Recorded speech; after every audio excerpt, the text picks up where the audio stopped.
Good morning, students. You are welcome in your history class. We are doing chapter 6, the age of industrialization. Students, we have completed, we are doing the part 3, that industrialization in India. Now we can see you have read 3.1, that how industrial. 3.1 you have read the age of Indian textile.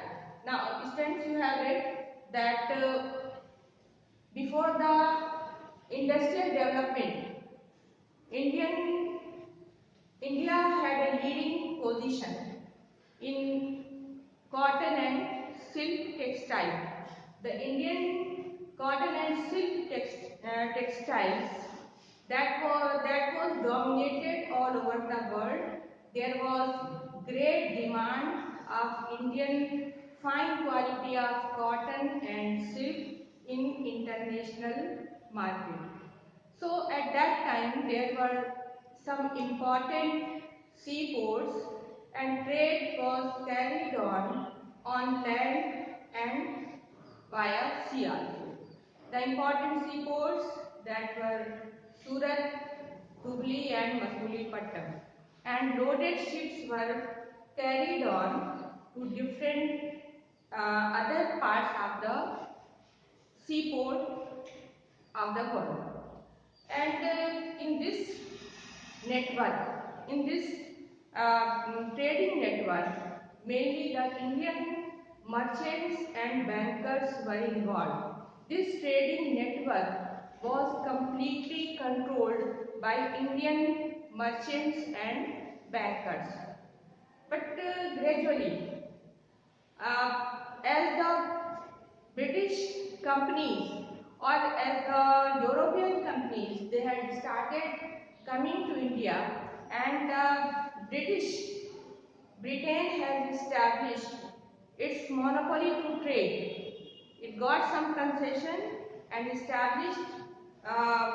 achieved the political domination in Bengal and Karnataka.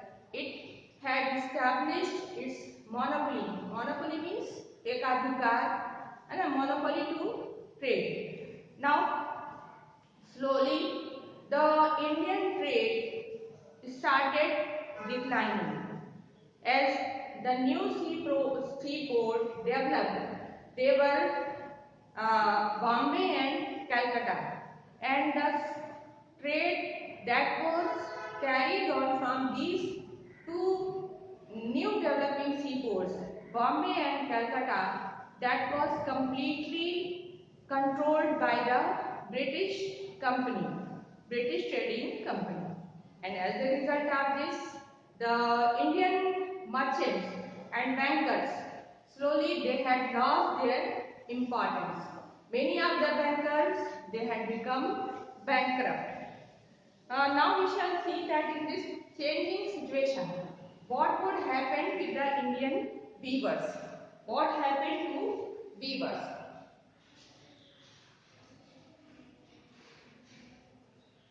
Now Indian textile that had started declining from the mid 18th century. As 1760 that it did not initially lead to a decline in textile exports from India. British cotton industries by that time, by 1760, British cotton textile, or we can say that British cotton industries had not yet expanded, and Indian fine textile were in great demand in Europe. So the company was keen on expanding textile export from India. So still by 1760, Indian textile that had great demand in the world market, and the British companies, they were keen to expand their textile trade in India.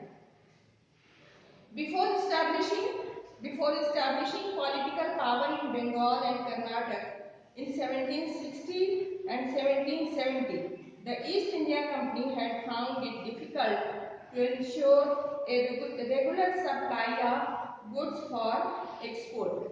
So, as I have explained you that before 1760 and 1770, British East India Company had not established its complete control over Bengal and Karnataka. But after that, it had established its domination, its political control over Bengal and Karnataka. And till that time, there was British company had to face a lot of difficulty for getting high supply. Now at that time there was a tough competition because beside the British company, beside the British trading company, there were some other European companies like French, Dutch, Portuguese, and there was a tough competition because the Indian weavers they bargained. There was a tough competition, and the Indian weavers they were independent to sell their produce to the buyers who paid them high amount. So that's why British East India Company that was facing a lot of difficulty as there was tough competition and the weavers were not bound to sell their produced goods only to the British East India Company. Now company officials continuously complained of difficulties of supply and the high prices. However, once the East India Company, as you have read that the East India Company had established its monopoly to trade after 1760 and 1770. Then after that, as it had established its monopoly over trade, now it had developed. It proceeded to develop a system of management and control that would eliminate competition, control cost, and ensure regular supply. So, after achieving the monopoly, after gaining the control over politics and establishing the monopoly to trade, now there were three important things. Number one, the company was very careful to establish, to eliminate the competition. Another thing, it wanted to control the cost and to regulate the supplies, to ensure regular supplies of cotton and silk goods. This it did through a series of steps. And now all these three things, there were three important points. Number one, to eliminate competition. Eliminate competition means that whatever the competition the British East India Company would have with other trading companies, first it tried to eliminate, it tried to remove that competition. Number two, to control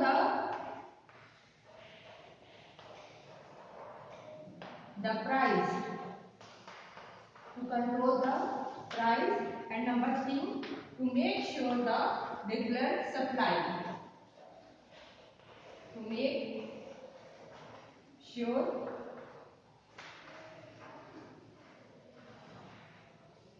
the regular supply. So, there were three important challenges, three main challenges in front of the company, British East India Company, for getting the regular supply and for having the eliminate the competition. Okay. Now we can see that some steps were taken. First, the company tried to eliminate the existing traders and brokers connected with the cloth trade and established a more direct control over the weavers. So, to eliminate all these three hurdles, to remove all these three hurdles, eliminate competition, to control the price, and to make sure the regular supply. Three steps were taken. What were the three steps? Number one, a paid servant was appointed by British East India Company and he was the Gumashta. So, company had appointed a paid servant to establish a more direct control over the weavers. It appointed the Gumashtas. They supervise weavers, collect supplies and examine the quality of cloth. Now, students, we can see that to meet the three challenges, company has taken some steps. What are the steps? Number one, if Gumashtas were appointed. Gumashtas were appointed. Who were the Gumashtas? They were the paid servants. So Gumashtas were appointed to supervise the regular supply and to control the prices and to check the quality. The second step was taken to it prevented company weavers from dealing with other buyers.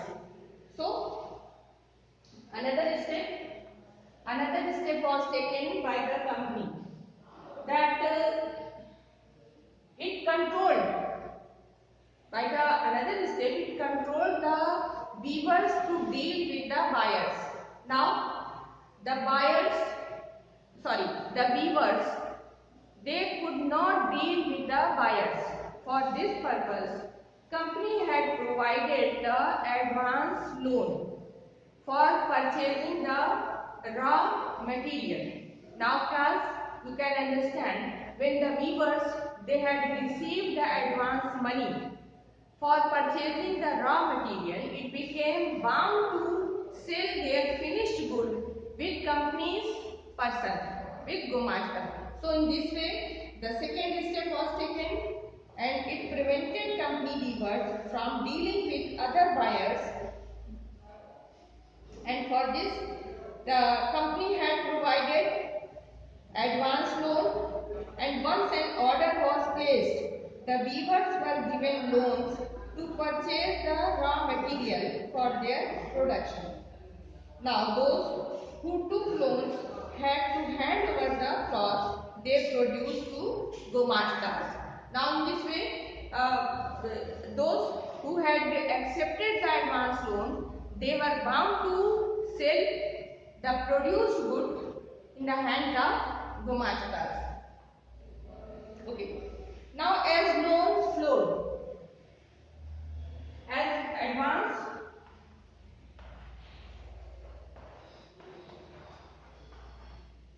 As loan flowed, the weavers, they had accepted the loan freely because they thought that they could increase their income. Now they had to lease out the land and devote all their time. Now you know that more and more weavers, they had accepted the advance loan, and generally the weavers, they had a small holding of land. They had given their small holding of land on lease, and the whole family, including their children and women, they, you know that they were busy in producing the goods. As you know that in weaving the cloth, there are different steps, there are different procedures. So for all the procedures, the whole family member, they started working on that. Soon, now students, very soon, that the weavers, they had faced a lot of difficulty, because now the weavers, they were bound to sell their produced goods only to the Gumashtas. They could not bargain, and the company, British East India Company, purchased the finished goods at a very low price, but they were bound to give to them because they had accepted advance loan. And another important thing was that the Gumashtas, they were the outsiders. They did not have any relation, they did not have any link with the weavers.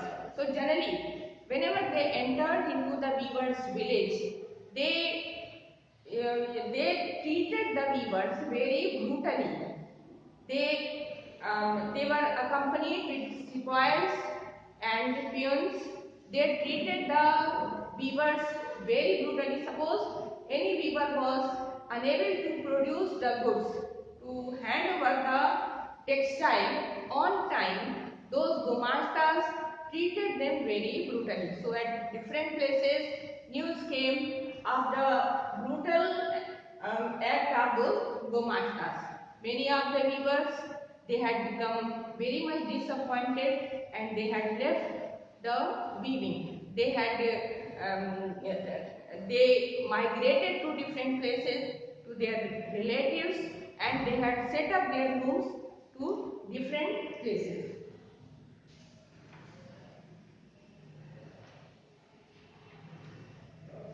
So in this way you can see that this was the condition.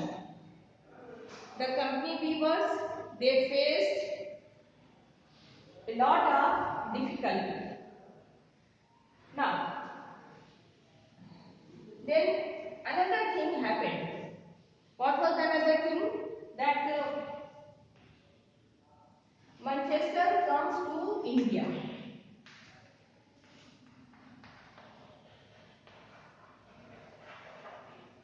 Manchester comes to India.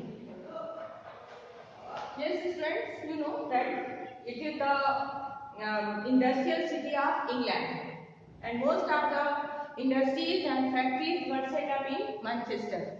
How it is Manchester comes to India? It means that as the goods, textiles, which were produced in the mills and factories of Manchester, for that some steps were taken by the British industrialists.